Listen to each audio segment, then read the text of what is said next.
आज हम पढ़ने वाले हैं प्रश्नावली 8.1 का क्वेश्चन नंबर 5। तो क्वेश्चन नंबर 5 कह रहा है यदि सेक थीटा बराबर 13/12 हो तो अन्य सभी त्रिकोणमितीय अनुपात प्रकलित कीजिए।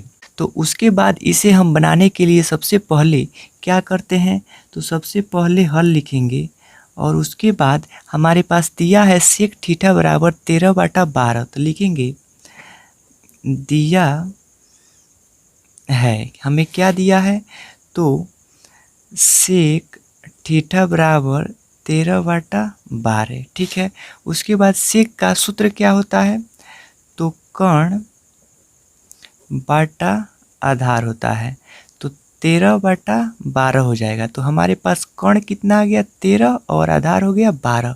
लेकिन हमें सभी त्रिकोणमितीय अनुपात को ज्ञात करने के लिए यहाँ पे लंब भी चाहिए। तो इसे ज्ञात करने के लिए सबसे पहले हम पाइथागोरस प्रमेय का उपयोग करते हैं। तो लिखेंगे यहाँ कर्ण बराबर 13, आधार बराबर 12 और लंब बराबर ज्ञात करेंगे। तो लिखेंगे चूंकि पाइथागोरस प्रमेय से, तो पाइथागोरस प्रमेय का मूल सूत्र क्या होता है कि कर्ण का स्क्वायर बराबर लंब का स्क्वायर प्लस आधार का स्क्वायर। तो हमें क्या निकालना है, तो हमें लंब निकालना है केवल। तो देखिए यहाँ से यह आपका मूल सूत्र हो गया, यहाँ से हमें लंब वाला सूत्र निकालना हो तो देखिए कैसे करेंगे।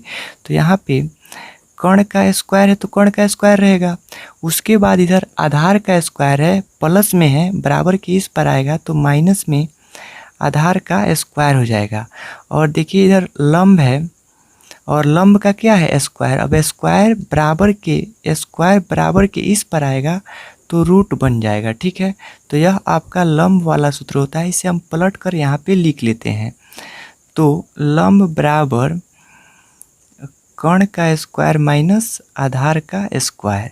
ठीक है, तो यह आपको क्वेश्चन में नहीं लिखना है, यह मैं बेसिक बात बताया हूँ आपको जानकारी के लिए। ठीक है, तो कर्ण हमारे पास कितना है 13, तो 13 का स्क्वायर कर लेंगे और माइनस का माइनस, उसके बाद आधार का स्क्वायर, आधार कितना है 12, तो 12 का स्क्वायर कर लेंगे।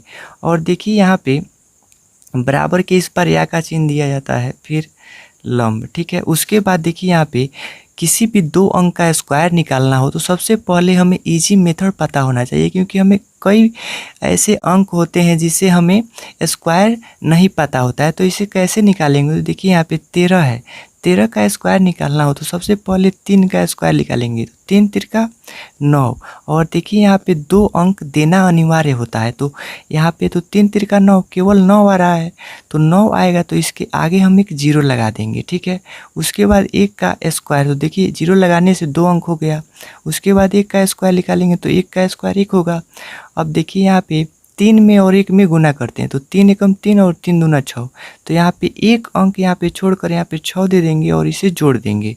तो देखिए 9 का 9 और 0 और 6 6 और 1, यह आ गया 13 का स्क्वायर। उसी प्रकार हम 12 का यदि स्क्वायर निकाले तो देखिए यहाँ पे 2 दूना 4 और एक अंक यहाँ पे 2 अंक रहना चाहिए, तो 4 है, तो यहाँ पे एक 0 देकर 2 अंक बना देंगे। उसके बाद 1 का स्क्वायर 1 होगा। उसके बाद देखिए 2 में और 1 में गुना करते हैं, तो 2 एकम 2 और फिर इस 2 में गुना करते हैं, यानी कि 2 एकम 2 और 2 दूना 4। तो यहाँ पे एक अंक छोड़कर 4 दे देंगे और इसे जोड़ देंगे, तो देखिए 4 और 4 0 4 और 1 का 1। उसके बाद जैसे मैं मान लेता हूँ 18 का निकालना हो आपको समझाने के लिए, तो 18 का स्क्वायर तो 8 अठाई 64 होता है। तो यहाँ पे देखिए 2 अंक पहले से ही 2 अंक आ गया, तो यहाँ पे 0 देने का कोई मतलब नहीं है, क्योंकि यहाँ पे 2 अंक है। यहाँ पे 1 अंक आ रहा था, जैसे 2 दूना 4 1 अंक आ रहा था, इसीलिए मैं 0 दिया। ठीक है, तो यहाँ पे 64 हो गया। उसके बाद देखिए 1 का स्क्वायर निकालेंगे तो 1 होगा। अब देखिए 8 में और 1 में गुना करेंगे तो 8 एकम 8 और 8 दूना 16, तो यहाँ पे एक अंक छोड़ दिया जाता है, उसके बाद 16 लिखकर इसे जोड़ दिया जाता है। तो 4 और 6 6 12 के 2 हाथ में लगा 1 और 1 1 2 और एक हाथ में के 3, यानी कि 324 18 का स्क्वायर हो गया। तो मैंने ये समझाने के लिए आपको बताया हूँ, तो यह सभी आपको समझाने के लिए मैं बताया हूँ, या आपको क्वेश्चन में नहीं लिखना है। तो देखिए 13 का स्क्वायर कितना निकला है 169। उसके बाद 12 का स्क्वायर निकला है 144। तो इसे हम घटा देंगे, 9 में से 4 जाएगा तो 5 और 6 में से 4 जाएगा तो 2, यानी कि 25 आया। अब देखिए 25 का वर्गमूल कितना होता है 5, तो यहाँ पे लंब हमारे पास आ गया 5, तो यहाँ पे 5 लिख लेंगे। उसके बाद हमारे पास निकालना क्या है कि अन्य सभी त्रिकोणमितीय अनुपात, यानी कि सेक थीटा को छोड़कर बाकी सभी त्रिकोणमितीय अनुपात ज्ञात करना है। तो सबसे पहले हम लिखेंगे यहाँ से अब, ठीक है, अब लिखकर उसके बाद लिखेंगे साइन से डायरेक्ट निकालना शुरू करेंगे, यानी कि साइन थीटा, उसके बाद कॉस थीटा, उसके बाद टेन थीटा, उसके बाद कोसेक थीटा, उसके बाद क्या, तो कॉट थीटा, ठीक है।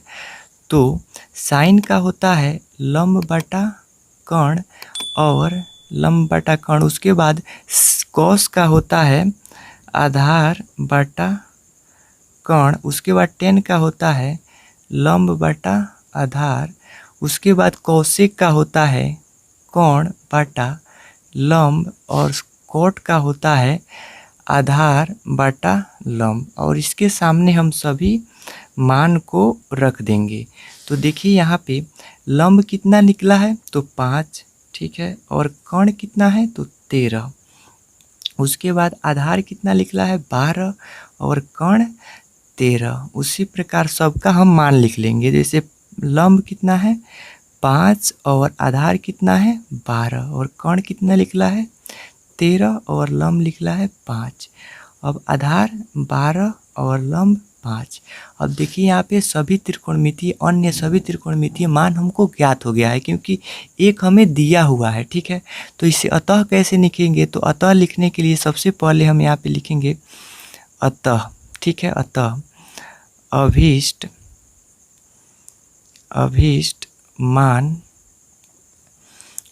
मान साइन थीटा बराबर 5/13 कोमा कॉस थीटा बराबर 12/13, उसके बाद यहाँ पे टेन थीटा बराबर 5/12 और कोसेक थीटा बराबर 13/5, उसके बाद कॉट थीटा बराबर 12/5। तो यहाँ पे हमारे पास ये आंसर आ गया सभी का, ठीक है। तो यह आपको वीडियो कैसा लगा आप कमेंट में ज़रूर बताइएगा, और वीडियो को एक लाइक ज़रूर कीजिएगा और चैनल को सब्सक्राइब कर लीजिएगा यदि आपको वीडियो अच्छा लगा हो तो मिलते हैं अगले वीडियो में, तब तक के लिए जय हिंद।